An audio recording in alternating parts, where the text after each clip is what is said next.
izina ry'Imana ricyane nezerewe cyane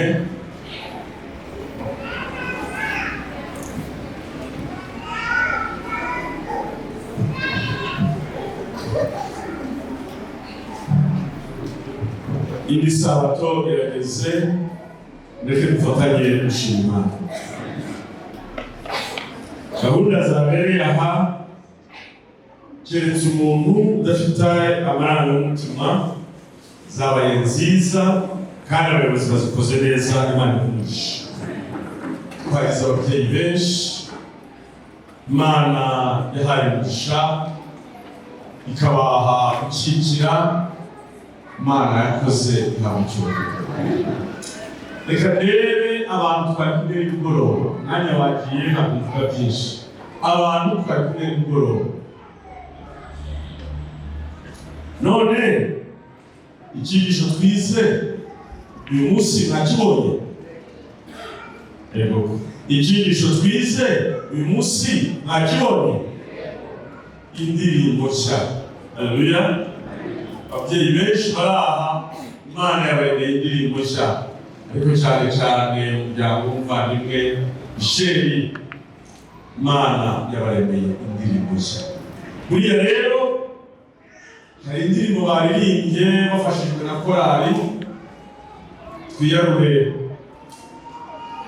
Iyo ndirimbo n'uwayihimbye biramureba, ariko buriya ni indirimbo y'umutima w'umuryango wa Michel.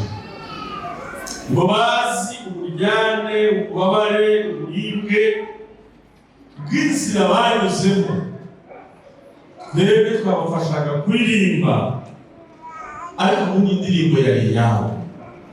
Imana rero hari igihe bishimye mu mutima bigatuma umuntu agira indirimbo yo kuririmba, izina ry'Imana rihimbazwe.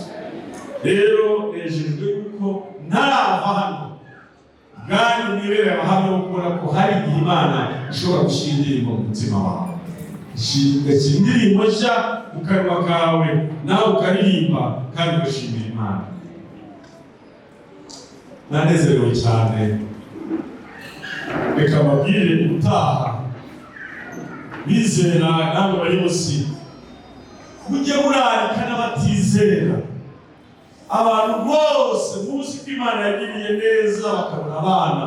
Nituza muri uyu muhango uzababwire ngo ntibagusubikira kuba abadivanisiti, ntabwo bitegekewe iki, nabo bazi gufatanya gushima Imana. Haleluya, haleluya. Umuhango mwiza kandi unezeza, ababyeyi kabure kuwitabira, Imana ibahumugisha cyane. Reka turebe ko duhatana dutwarane tujye mu cyigisho cy'uyu munsi. Mbere yuko tugira icyo dukora, reka dusenge. Uhoraho n'ingabo turagushimiye, uhabwe icyubahiro. Tugiye kongera kumvira ijambo ryawe, uganire n'imitima yacu. Iri jambo ry'ishurire turyumve mu izina rya Yesu. Amen. Yemwe icyumweru cya mbere kirarangiye, dutangiye ikindi cyumweru, ariko reka mbashimire cyane, mwabereye abantu beza, ntabwo mwasize, sinabaye jyenyine, mwarakoze. Abantu bari kubyumva rero, umwanya wanjye ni mugufi cyane nkurikije aho amasaha ageze. Urebe ukuntu mbere bari abagabo bicaye hariya cyangwa abangaba, ndi bubatume basomere twihutishe gahunda. Mikoro imwe hariya indi hano, ndaje mbajyanirize nk'amasomo, hanyuma bamfashe kuyasoma twihuse, mbarekure mutahe. Kandi aba bantu buriya batumiye abandi, yemwe bajye kwinjoyinga, bajye kwishima, banezezwe n'ibyo Imana yabakoreye. Imana ibahumugisha. Kandi reka bararike nimugoroba mu matangazo babivuze, turaba dufite amakorali menshi, turaba dufite amakorali meza, kandi muze dutaramira Imana tuyihimbaze, izina ryayo rihabwe. Aya mama tugiye kuganira icyigisho kivuga ngo kuko muri Kristo ariho Imana yiyungiye natwe. Iki kuko muri Kristo niwe Imana yiyungiye natwe.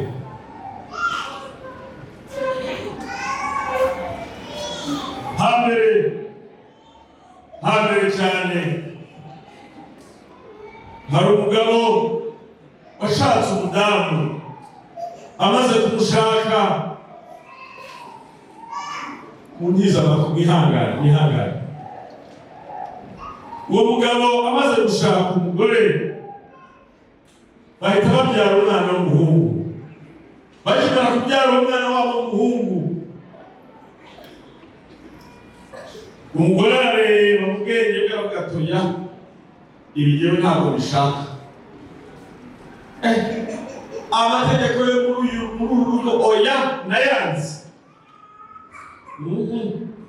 Umugabo atamuriye indwara, nta kintu amutwaye, aho ngiye saba gahushya, oya nanze. Umugore arahaguruka aragenda, ati umwana wawe namugusigiye, jyewe ndashaka kuba umudendezo, nta gito nshatse, nta kimwe igihe nshakiye, nta muntu usaba uruhushya, nta muntu umaze amuvuye he, ntatinda nkatinegera, ariko oya, ibintu byo kuba mu oya. Icyo kintu kiramunaniza aragenda. Aragiye ntiyasubira iwabo kwa se na nyina, arafata aragenda ajya kwigenga. Ariko ageze iyo agiye iyo ngiyo ahura n'ingorane. Umukene baramufata, akarya bimugoye, akarya bimuruhije. Umugabo aragerageza arakurikirana ngo acyure nk'uko abandi bagabo babigenza. Umugore aramunanira, gabanya iwabo. Umugore aravuga ati ngo kabyara mwamfashije ko nifuza gusenya mwana banyu. Umugore abiyoboye ko iwabo nyina abasaza be bene wabo buri munsi baza kumureba, aravuga ati reka njye mu ikaritsiye ntazwi n'iwacu batazamenya, ariko jyewe oya, ibyo gushaka umugabo nkajya kubayo oya. Nazi umugabo arakurikirana, araruhayoberwa ko umugore yatorongeye yagiye. Umunsi umwe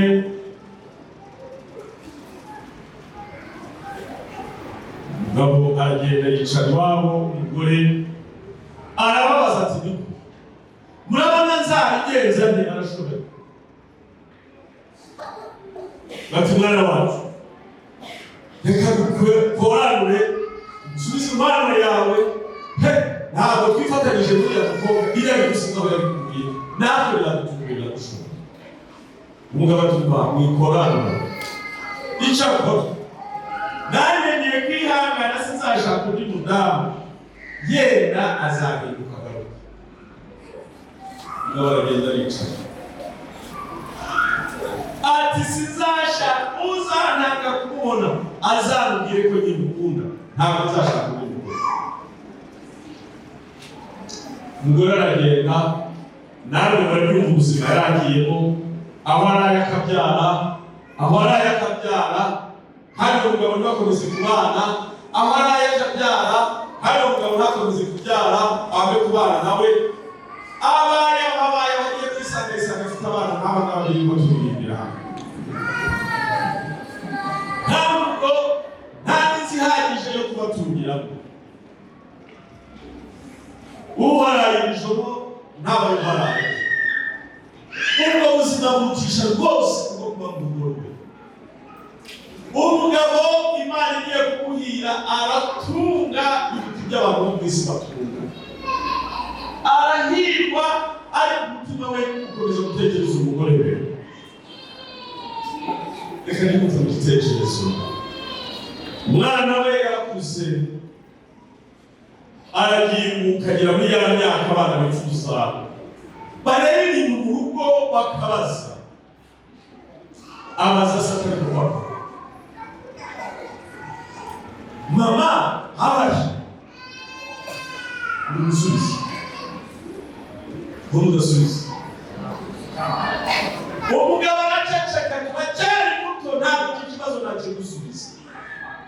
ahubwo se akora uko ashoboye ngo yongere ashake nyina.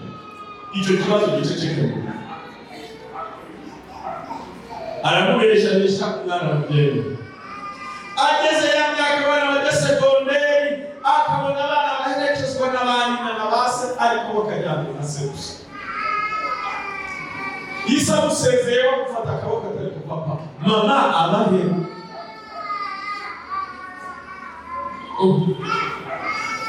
Ati mwana wanjye nzakubwira. Birumvikana ko iwabo wa nyina ntibari bakigenda mu rugo rwo kubera ipfunwe bari bafite. Mwana rero uruhande rw'iwabo wa nyina rwose araruguramya kuyongera kurubona. Musumwe umwana icyo kibazo kibika mu mutima, aba umukozi yabaza icyo kintu, aba umuntu yabwira. Iryo banga ryasa bibika mu mutima riramushengura. Musumwe umwana abwira ati rero ntabwo wabwiye ko mama yapfuye kuko byaciye mu mutima wanjye. Niba mama atarapfuye mbwira aho ari, bitari ibyo nanjye sinzashaka ntabonye mama. Umusaza yicarana umuhungu we amusubiriramo amagambo yose nababwiye nta gukabya kurimo. Nyoko yaragiye no muri iyi ndwara, burayivu sinzaho aho. Umwana ati papa ubu mama mukuru bishoboka byo kutaza abana. Musaza arirengarara ati sha yabana kumva mana bashatse abana, ariko kurukundo rukunda nawe abadifuza kurerwa na mukaso burahiye ukuri umubonere dore ko ari nyo n'umubonera uzamuzaniza amazi mfasha gushaka. Mwana aramubwira ati ubwo ngize amahirwe akaba atarapfuye, nta muntu wakurikiye ko yapfuye, ngiye gushaka mama. Kazi munyemereye ko nimuzana uzamwakira, ngiye gushaka mama. Mwana aravuga ati rero urangije amashuri, waranyubakiye ukeneye ibyo gukora, ngiye gushaka mama. Wajyana iwabo wa mama ntahamenya. Isa mushyira mu modoka nziza, aramujyana n'iwabo wa nyina. Baramumenya mu bakecuru bashaje cyane, umusaza ba nyirarume baramumenya, ataha n'iwanyu. Reka ngende ahari bakuganirize bumve ko hari ikosa n'abarakoreye. Ababyeyi bari gusubira uko byatubaye niyo kurera neza. None se ko yananiranye abahe bamusubira n'ibyo se yababwiye. Twarahendaheze aratorokanye ntawe uza kwa. Ubwo mama muramukunda, bari turamukunda. Atoya mwana yakatiye yize guturamo, bati gambere yatuye muri karitsiye yitwa runaka ajyayo. Arabaririza batariko mu turamuzi. Amaze imyaka 10 yimukina, nta muntu wamenye aho yagiye. Unamufata akavuga yimutsa yagiye, nababwiye ko yirirwaga n'iyahandi, naho yararaga cyangwa ntari. Reka nibute mu gitekerezo, umwana akurikirana nyuma y'igihe kirekire kuko afite umuhati, agwa muri iyo nzu umubyeyi atuye. Amukubise amaso, uyu ni we mama. Atari we mama. Ahageze asaba akazi muri iyo karitsiye. Mwana wakuze akiga mu mashuri meza, wari ufite kampani se amushingiye, wari ufite buri kintu. Aravuga ati reka nige guhinga. Kumva nyina ntabwo yari ituye i Kigali, ntabwo yari ituye mu mujyi. Reka nige guhinga. nkurikirana imibereho ya mama. Ntiyamwibwira asaba akazi imundebera imihingire y'umusore, ariko arahinga arabimenya. Utwabonye akajya muri ya famiye asanga bafite utwana utamenyaga kuna gatoya, udufaranga kure twose akatuba. Cyakora baramukura, babona n'umuntu ibyo ari byo byose uko ameze n'uko ateye atandukanye n'abandi bantu. Niwe muntu wenyine ubasha kubagirira ibintu. Buri munsi rero bakamubaza bati ko watinze kuzana ibintu.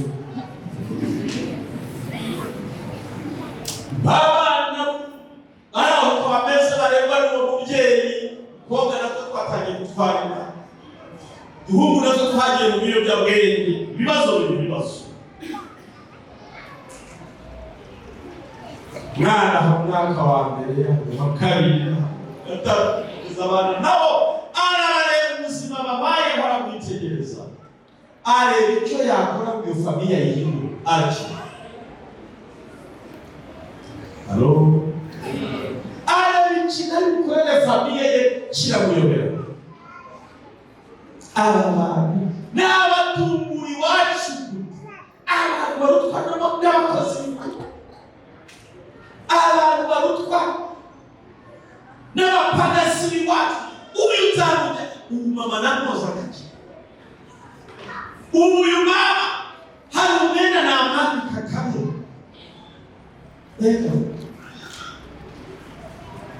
Namugirane ngo yongere abe umuntu muzima, maze musome Itangiriro umurongo uru ruhande.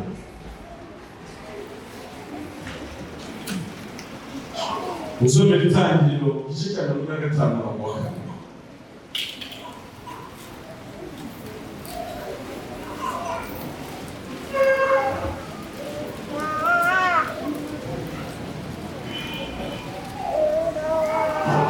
Natinze kandi niba hano bararebera Yohana. Yosefu agira bene se ati, yabinginze nimunyice. Baramwegera aravuga ati, Yosefu nyine so mwakoze ngo njyane kumureba.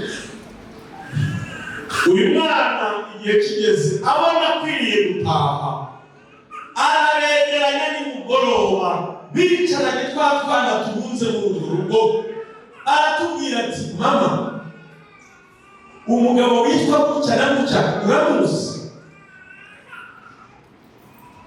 Uyu muntu yaratubwiruka.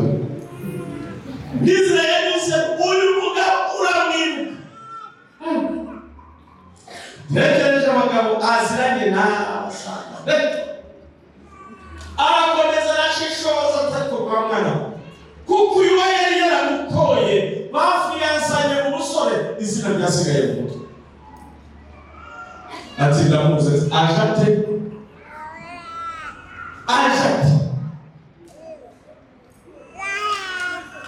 ati n'umuhungu we kandi wowe uri mamubyara. Umugore kwita ku biteye zirapfuye. Ndagira bivuze ngo witwa Kana undati.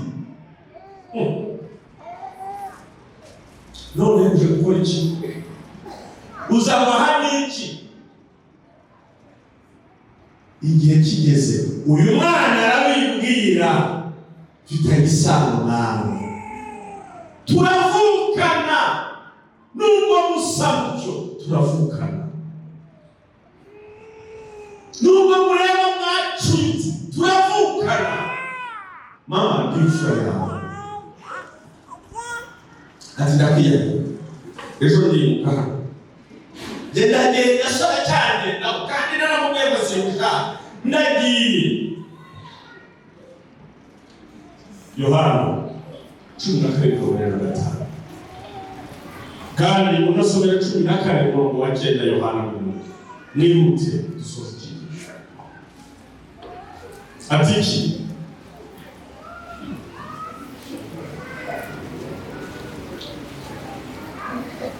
kumwibutira nisomere ntabwo bari bukumire ko afite mikoro rwose babikore. Natanze mikoro rwose ngo abantu bamfashe mu ntabara. Yohana 17:25 unandebere Yohana 12:9. Yohana 12:25 ngo mubonye ababonye uwamumenye. Haleluya.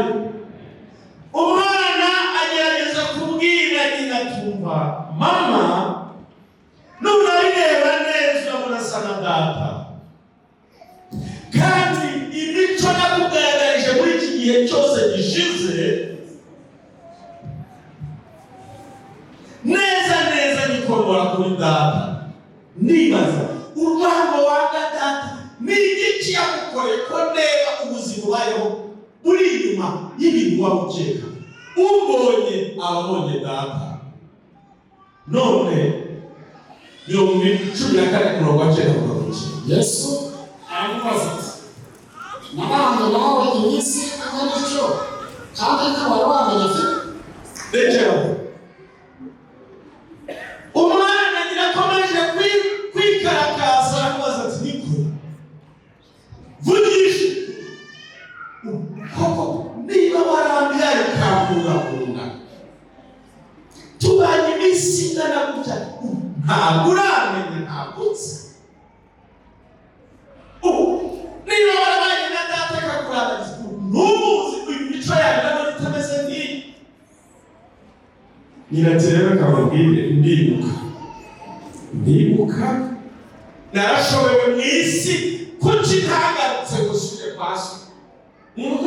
Simushaka reka mboneze n'ubundi nzapfa ariko oya ntabwo nasubira iwanjye. Mubyeyi arabaramaza. Mwana aramubwira ati mama nta kibazo maramaza, ariko imyaka tubanye urugero naguhaye utwo nahahaga twose kureba aya mabavu mfite mu ntoki ntabwo iwacu nahingaga narizi nije hano ni CEO nari mfite kampani ntoye nari mfite abantu bamba munsi ntabwo babyumva ko naje gufata isuka ngo nkinge. Ariko mama nzabona urukundo naganiriye na data aragukunda garuka wajye umugore ubuzima busuzuma. Ndatoya mamuroga dance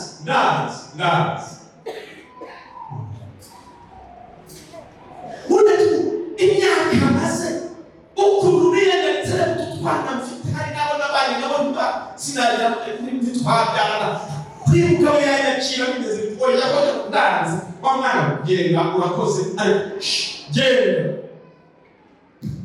Yohana 7:24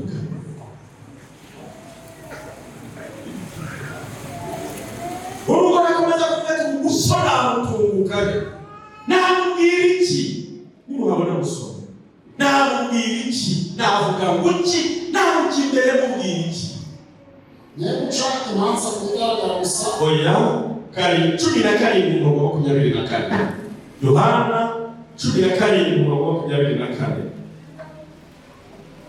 Data abo wampaye ndashaka ko aho ndi nabo bahabana nanjye ngo babone ubwiza bwanjye wampaye kuko wampunze isitaranje. Haleluya. Umwana akomeza kubwira ati wikorere ibi mama umbyara igihe kirageze ngiye gushaka umugore. Sinkeneye ko nzashaka umugore papa agahagarara wenyine atarapfakaye. Ngwino uzabe mu bukwe bwanjye. Ngwino uzabe mu bukwe bwanjye tubane. Ngwino. Umwana yinginga se abwira ati data yampaye umutware wowe ushaka nzabatumire kandi data azabakira. None mama n'aba bavandimwe banjye batuvukana naje tukazabana mu bukwe bwanjye, naje tukazabana mu bukwe bwanjye. Umugore arareba atoya basi jyana oya nahindanye nta hantu natunga ugasoma.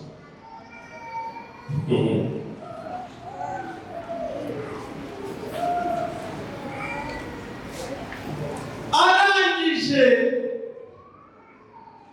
ahamagara abavandimwe be, arabiyegereza, arababwira ati bavandimwe banjye, jyewe na data turi umwe. Ntabwo nagize amahirwe yo kugira abankurikira n'abambanziriza, ndi jyenyine nkeneye umuryango. Murahari, mwaje tukabana ko kwa data y'amazu menshi, kandi iyo adahamba babibabwiye, ariko ubwo nagiye mubategurira hanze, none muzaza tujye kubana. Ubwo si ibyo bintu n'ibizaza n'ibindi bindi. Papa wawe ko atatubyaye azemera ko turabana. Papa wawe ko atatubyaye azatwakira mu ki? Afite n'abagaragu, ariko babayeho neza kubarenza. Kandi nababwiza ukuri, ntabwo nzabita abagaragu mu nshuti zawe. Muri abavandimwe banjye, ntabwo bitugeranye, ntabwo nzabwira data ko mfite abavandimwe, ntabwo nzongera kwita abagaragu. Duhuje amaraso, haleluya. None mwakwemera mukaza tukajyana.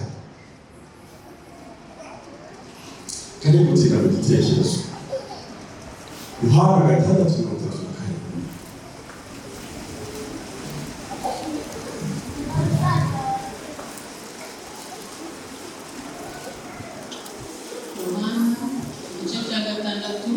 Murongo 37.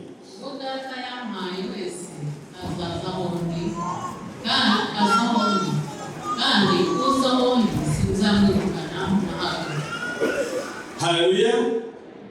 Umwana akomeza kumvisha abavandimwe batumva, uza aho ndi sinzamwirukana na hato. Haleluya. Kandi uza aho ndi ntabwo nzamwirukana, tuzabana nimugire ihumure. Maze abana barabyemera, batangiye kubyemera. Ikibazo cyasigaye rero,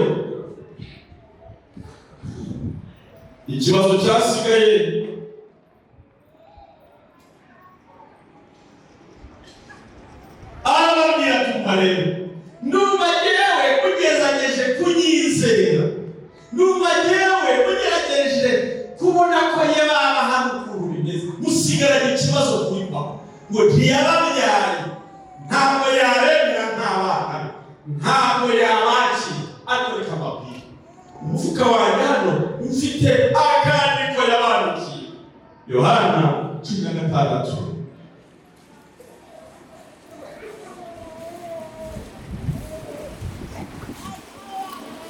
Umurongo wa 26 na 27. uwo munsi Yego. muzasaba izina ryanjye, Yego. kandi simbabwiye ko nzabasabira kuri data. Oya. 27. Kuko data nawe abakunda kuko namuze ukizera yuko navuye ku Mana. Uyu mwana arababwira tumva rero, ubu muri aha muraceka ko nimugerayo muzaba abantu muhora mudafite ijambo. Oya, ntabwo ariko bizaba bimera. Uwo munsi muzasaba mu izina ryanjye. Nimuza mukavuga ngo muziranye nanjye, amarembo azakinguka mwinjire. Nimuza mukavuga ko munsi muri abashyitsi banjye, nta muntu uzabatangira, bazakingura mwinjire. Haleluya. Kandi arakomeza arababwira ati, rero ibyo birahagije, ntabwo nzabasabira kuri data, amazimana arahari, bazahita batangira kubazimanira. Mugeze amatwi, ari ijambo ry'agaherezo rye. Kuko data nawe abakunda ubwe, kuko mwakunze mukizera yuko navuye ku Mana. Icyo gikorwa cyo kubwira data ngo muri inshuti zanjye, cyo kubwira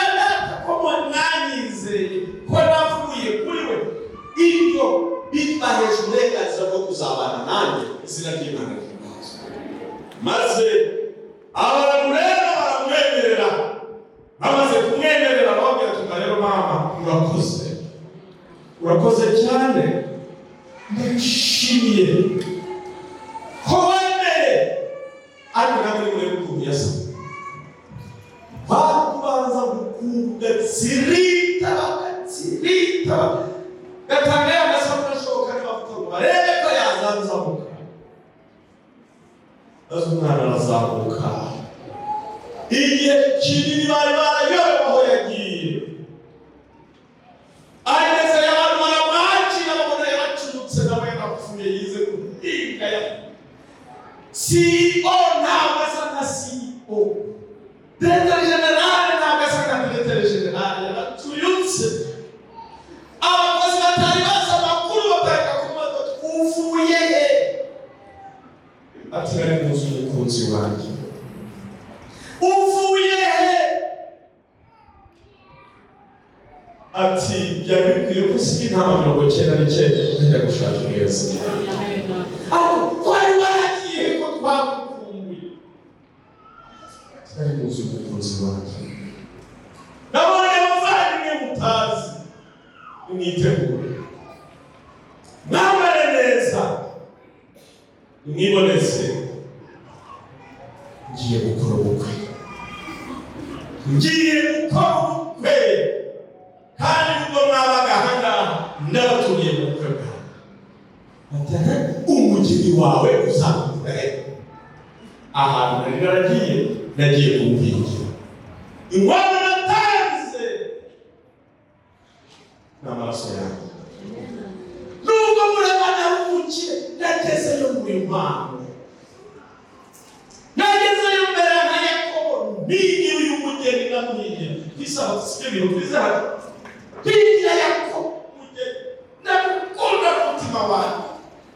Fata isuka ndahiga, izi nkovu muroga. Icyo byasabye mu rwego rw'umugeni. Byahishuriwe cumi n'icyenda. Usome usoze. Byahishuriwe 19 murongo wa 7. Usome neza cyane. Maze abantu batangira kubibwirana, abo bantu yari asanze batangira kubivugana. Aya makuru mwayamenye. Umuhungu wa data yarakuze nacereye. Ubu abonye umugeni ubahe bantu, abonye umugeni uturutse hehe, nimwumve aho yabiye umuntu wamushuje. Handitse mu kintu. Yego.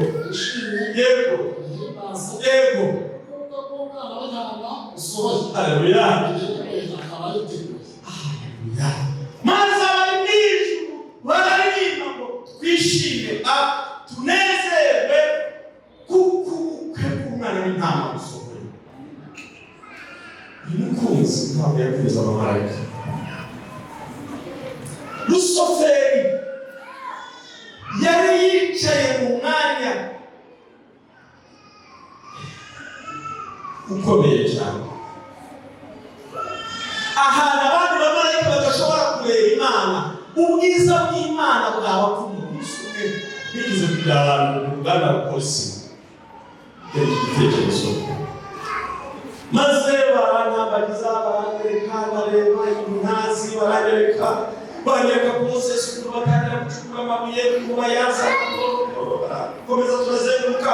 Maze bageze rero ahantu mu cyumba kimwe. Bagejejemo barambwira bati muri iki cyumba rero kugira ngo urebe tuzamuke tujye muri etaje hejuru tuzamuka. Bageze barambwira bati rero ubu ibibera hariya muri kiriya cyumba ntabwo ushobora kubirebesha amaso yawe.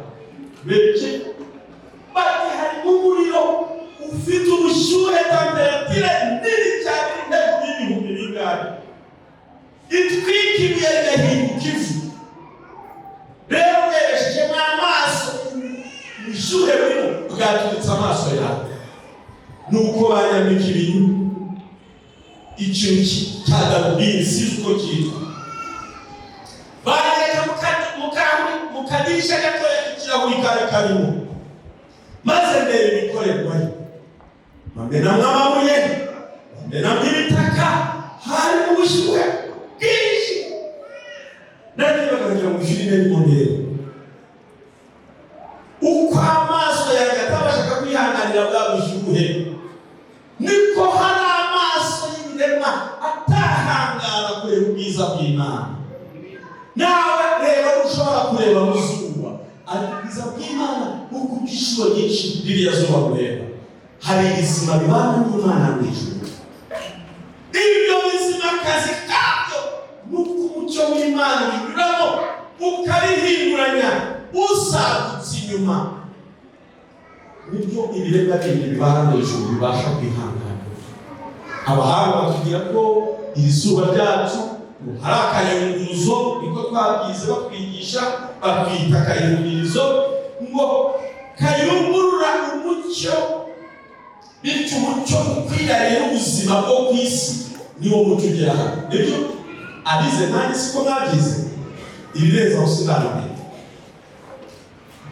Umucyo uva ku Mana uca muri icyo kizima ugasohoka umucyo uyunguye ubasha kurebwa n'abandi bamarayika.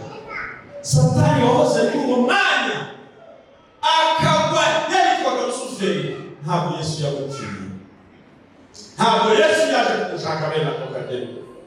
Araza arahinga bati afatirana, arabaza ari umuremyi w'ijuru n'isi n'inyanja, agira ngo umwemere umwizere amusubize ahantu wavuye, amucyure, akuvane mu byaha, akuvane mu bwomanzi.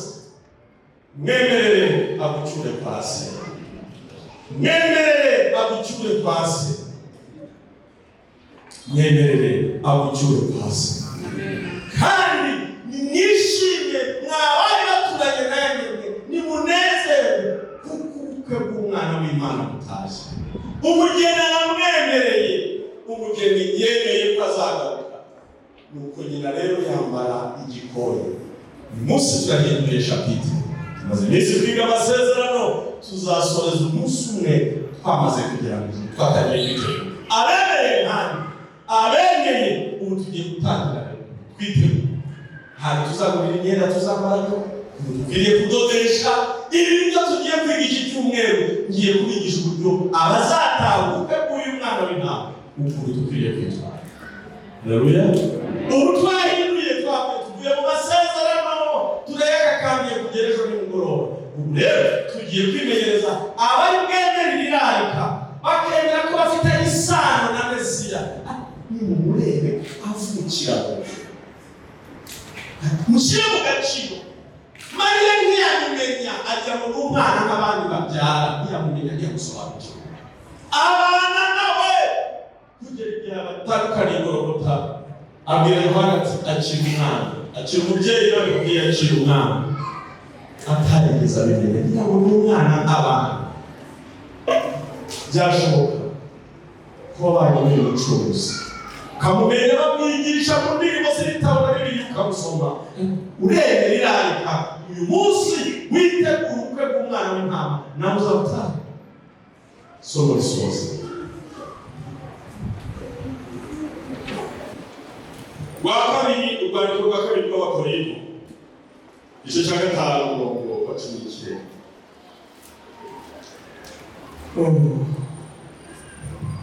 Rwa kabiri rw'Abakorinto, igice cya 5 umurongo wa 19. Umurongo nkunda, uhabona wese aze kuhasubira muri Bibiliya ye n'abibingingiye. Somo ryiza cyane. kuko muri Kristo ariko Imana yiyungiye n'abari mu isi. Aha hantu muri we niho abari mu isi biyungiye n'Imana. Ntiyaba ikibaruraho ibicumuro byabo. Rekera aho ngaho. Iyi nzira y'uriya mwana wavuye iwabo akaza kurarika nyina, wari waragize ikibazo ko umugabo we atamwemera, n'umugabo we wari warabuze uko umugore we yamugarukira. Binyuze muri uyu mwana niwo wongeye kwemezanya gusubira iwabo. Binyuze muri Kristo, Imana yanyuze nawe. Ndabivuga kenshi, ntabwo uyu gusubira ku mugabo n'amahano yakoze. Kandi umugabo yari yarabuze ururimi akoresha uyu mugore agaruke binyuze muri Kristo. Imana yiyunze natwe.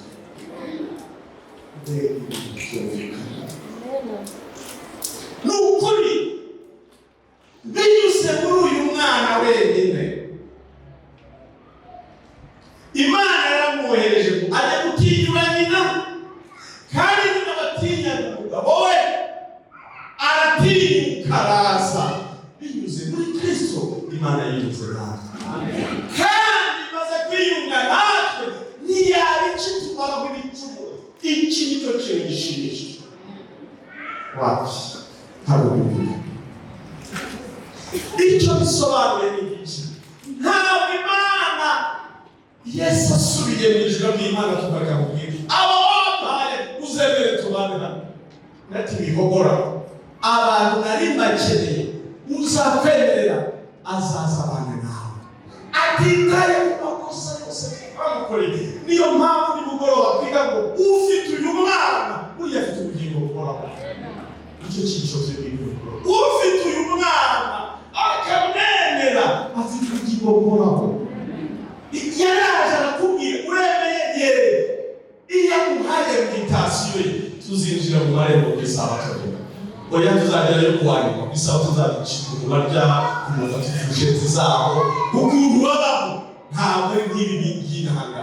Rero twatangiye iki cyumweru cyose n'ibintu tuzaganira ni gute byashoboka bite dutangire kwimenyereza ibintu mu bwami bw'Imana. Ufite uyu mwana rero ukamenya ibintu ukabisobanukirwa.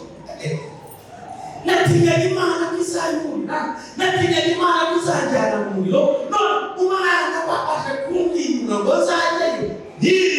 Wigarukiraho tunga uwo mwana w'Imana. Ufite uwo mwana azabona ubugingo buhoraho. Mana nkorera ibane nawe, Mana musenga ibane nawe, ngacire twari ku mwana w'Imana. Ntabwo ibintu ari teolojiya, ntabwo ibintu aribyo bitunze abantu bo mu isi. Hoya ukuri uzabesha ubugingo buhoraho. Nibifata nk'ibintu birangira, nibifata nk'idini twicaramo, ni mwemere ubuzima, mwemerera cyangwa umwana w'Imana. Roba turi kumuntu amutunga abana nawe koga nkumamanyisha message baragukunda nasinzira gahora yireba n'ibyo bintu bivamo abo bantu bakabana. Ni gute uwaje akaduhingira kugeza ubwerekana ibikota byo mu ntoki ze? Dore nabuze impamvu, dore Imana aho yavuye hano uyu koko ntazagaruka akatujyana, tuzagera mu isi. Imana ibagirire neza, Imana ibahumurije. Ndinosoza nimurebe Pawulo ukuntu yabihamije mu Baheburayo igice cya 9:13 havuga ngo iki? Abaheburayo 9:13-15 usome mwihuse. Kandi nandera mu Baheburayo 10:21-24 mwirukana. Abaheburayo igice cya 9 igice cya 9:13 handitse iki? None ubwo amaraso y'ihene n'ay'amapfizi n'iy'inka n'iy'inza iyo binjiriwe ku ariko numva nabitoya aho hari kavuga cyane sinzi impamvu. Reka ngufashe mushiki wanjye. None ubwo amaraso y'ihene n'ay'imfizi n'iy'inka y'inza iyo binjiriwe kubahumanye ko byeza umubiri ugahumanuka, nkaswa amaraso ya Kristo witangiye Imana itagira inenge kubw'umwuka w'iteka, ntazarushaho guhumanura imitima yanyu akayezaho imirimo ipfuye kugira ngo mubone ko mukorera Imana ihoraho. Haleluya. Yesu wa mwana w'Imana nikomeza kwishinja ibyaha, nikomeza kwishinja ibyaha. None abakozi b'iwacu babikorera ko baje batambaye inkweto bakaza bakaba barya bakaba bahanga. Ubu n'abatagira kwizera mwe amaso ya Kristo n'ahagije kutwoza ibyaha tukagaragara imbere y'Imana tutagira inenge. nizere y'amaraso y'umwana w'Imana. Haleluya, haleluya. Nizere umurongo ukurikiyeho hagiye 15. Kubw'ibyo nicyo gituma aba umuhuza w'isezerano rishya, kugira ngo abahamagawe bahabwe ibirabo bidashira. Haleluya. Ubu rero iri somo murimenye, Yesu ni umurabo w'isezerano rishya. Iryagiye twacukuraga ryamaze kuvaho, dufite isezerano rishya ngo uwemera uwo mwana afite ubugingo buhoraho. Rero mwegere iyo ntebe y'umuntu mudatinya, nimuze mwiyunge n'Imana mudatinya, kugira ngo umwana w'Imana abe umuyobozi w'ubugingo bwawe. Nikweye niba abakozi bacu bambara bakaberwa, bakaba bariya bagasigaza, mwebwe abavandimwe banyu mufite kwizera guke bingana iki buryo mutavakira mukeza. Niba abantu bezwa n'amaraso y'ihene n'ivu bitumuka bakabyizera bakabakwatata bakarya bagaha, mwebwe nejeje amaraso yanyu ntabwo mwakora uwo buke. Ibyaha byacu bikwiye kudutandukanya n'Imana, ubwinshi bwabyo bukwiye kubabariye, ahubwo nizere umwana w'Imana. Ndashoje ariko reka mbere abantu basomye mu Baheburayo igice cya 10, reka dusome dusoze murongo wa 21. kandi ubwo dufite umutambyi ukomeye utwara inzu y'Imana. Yego. 22. Yego. Twegera dufite umutima w'ukuri. Yego. Twizera rwose tudashidikanya. Yego. Imitima yacu ininjijweho gukurwaho kwimenaho ibibi. Yego. Imibiri yacu yuhagijwe amazi meza.